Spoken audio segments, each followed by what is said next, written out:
محبوب کرنے میں مشغول تھے۔ ایک چاہنے والے نے کیفیت دیکھی تو حوصلہ دینے کے لیے کہا کہ حضرت حوصلہ رکھیں اور دل نہ چھوڑیں۔ آواز کانوں سے ٹکرائی تو چہرے پر نحیف سا تبسم عود آیا۔ بمشکل آنکھیں کھولی اور اپنے ساتھی کی جانب دیکھ کر مسکراتے ہوئے گویا ہوئے، ارے صاحب میں کہاں دل چھوڑ رہا ہوں، یہ دل ہی مجھے چھوڑے جا رہا ہے۔ الفاظ کو اپنی مرضی و منشا کے مطابق استعمال کرنے والا، جس کی گفتگو سننے کے لیے لوگ جوک در جوک کھنچے چلے آتے تھے، جو لفظوں کی جادوگری سے سخت دلوں کو موم کرنے کا گر خوب جانتا تھا۔ شعلہ بیانی ہو یا بزلہ سنجی، اس کی آواز کے ردھم کا اثر کانوں سے دلوں تک اترتا ہر سامع محسوس کرتا تھا۔ الفت میں ڈوب کر جب ذکر حبیب کبریا کرتا تو آواز سجدوں کے نذرانے لے کر سامعین کے دلوں کو حب اور خوف کی ملی جلی کیفیت طاری کر دیتا۔ عشق رسول صلی اللہ علیہ وآلہ وسلم میں دیوانہ وار جب نعت نبی صلی اللہ علیہ وآلہ وسلم کہتا تو اکابرین محفل وجدان میں کھو جاتی۔ حب اہل بیت کا اظہار کرتا تو سامعین میں علی سے اپنے قلوب کی پیاس بجھاتے۔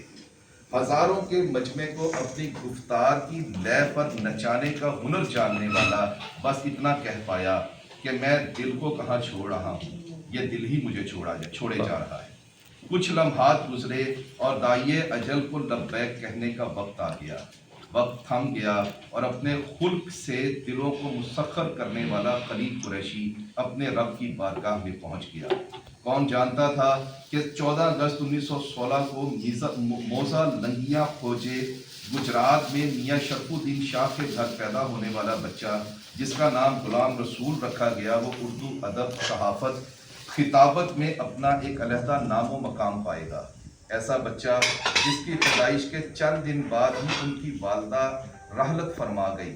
والد شرف الدین شاہ اپنی زوجہ کی وفات کے بعد اداس رہنے لگے تو ان کے ایک محب اور عقیدت مند میاں عبد الباری ایڈوکیٹ، جو کہ لائل پور حالیہ فیصل آباد کے رہائشی تھے، انہیں اپنے ساتھ لائل پور لے آئے۔ میاں شرف الدین اپنے صاحبزادے اور 2 صاحبزادیوں کے ساتھ لائل پور آ گئے۔ قدرت کو کچھ اور ہی منظور تھا۔ غلام رسول جب 5 برس کے ہوئے تو والد کا سایہ بھی سر سے اٹھ گیا۔ میاں عبد الباری نے وفا کی وہ رسم اختیار کی جو خواص کے نصیب میں ہی ہوتی ہے۔ انہوں نے غلام رسول اور ان کی بہنوں کی مکمل سرپرستی کی ذمہ داری اٹھائی اور غلام رسول کی تعلیم پر مکمل توجہ دی۔ غلام رسول نے میٹرک مسلم ہائی اسکول تارک آباد سے پاس کیا اور اسلامیہ کالج لاہور کا رخ کیا۔ حساس طبیعت ہونے کے باعث اپنے خیالات و افکار کو لفظوں کا جامہ پہنانا سیکھ گئے اور شاعری و نثر نگاری کا آغاز کیا۔ شاعری میں اپنا تخلص خلیق رکھا اور خلیق قریشی کے نام سے جانے لگے۔ دوران تعلیم تحریک آزادی پاکستان میں بڑھ چڑھ کر حصہ لینا شروع کیا اور حمید نظامی مرحوم کے قریبی رفقا میں شمار ہونے لگے۔ بی اے کی تعلیم کے بعد روزنامہ نوائے وقت سے منسلک ہوئے اور آزادی کے پروانے کی مانند اپنے جذبات کو لفظوں کے موتیوں کی مالا سے مزین کرتے رہے۔ چند سال لاہور مقیم رہے اور بحیثیت ایڈیٹر روزنامہ نوائے وقت میں اپنی خدمات پیش کی۔ اسی دوران مسلم لیگ میں شمولیت اور تحریک آزادی پاکستان کے جلسوں میں پیش رہے۔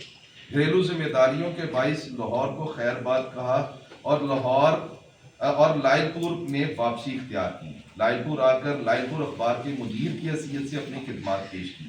قائد اعظم محمد علی جناح سے شملہ میں جا کر ملاقات کی اور انہیں درخواست کی کہ وہ لائل پور کا دورہ کریں۔ قائد نے ان کی درخواست قبول کی اور 1941 میں 3 روزہ دورے پر لائل پور فیصل آباد تشریف لائے۔ اس موقع پر ایک عظیم الشان جلسہ رکھا گیا جس کے اسٹیج سیکرٹری کی ذمہ داری بھی غلام رسول خلیق قریشی نے ادا کی ہے۔ اس موقع پر انہوں نے اپنی ایک نظم پڑھی جسے اس دور میں بہت شہرہ حاصل ہوا۔ ملت کا خضر راہ محمد علی جناح، بے تاج بادشاہ محمد علی جناح، جو رک سکا نہ کفر کے کوہ محیط سے، وہ سیل بے پناہ محمد علی جناح۔ قیام پاکستان کے بعد مہاجرین کی آباد کاری کے کٹھن دنوں میں آنرری ہاؤسنگ مجسٹریٹ کی ذمہ داری نبھائی۔ بعد ازاں ڈسٹرکٹ پبلسٹی آفیسر کی حیثیت سے بھی فرائض انجام دیے۔